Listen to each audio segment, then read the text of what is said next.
इकडे लक्ष द्या सगळ्यांनी. तुमच्यासाठी मस्त प्रश्न आणलाय. देणार उत्तर? कोण कोण देणार? अरे बापरे, एवढे सगळे देणार. बघू कोण देते.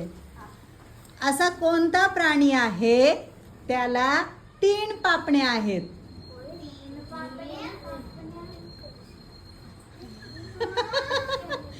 तीन पापण्या आहेत असा कोणता प्राणी आहे? कांगारू. नाही नाही येत.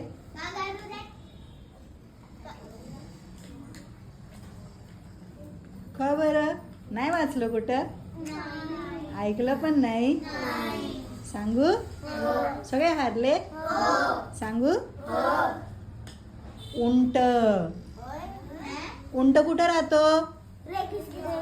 रेगिस्तान, वाळवंटात. बरोबर. मग वाळवंटामध्ये जी वाळू धूळ वाऱ्याने उडते का नाही, त्याच्यापासून रक्षण करण्यासाठी त्याला 3री पापणी असते आणि ती पारदर्शक असते. डोळ्यांवर जो पडदा तयार होतो ना आपोआप, त्या धुळीपासून त्याचं संरक्षण करते. म्हणजे त्याला डोळे बंद करायची गरज नाही. आपोआप ती पापणी त्याच्या डोळ्यांच्या समोर येते आणि ती धूळ, ती वाळू डोळ्यात जाण्यापासून त्याचा बचाव करते. म्हणून उंट हा वाळवंटात राहण्यासारखा प्राणी आहे. त्याची रचना, जी शरीराची रचना आहे ती तशीच आहे. त्यामुळेच तो वाळवंटात राहू शकतो. आवडला का प्रश्न?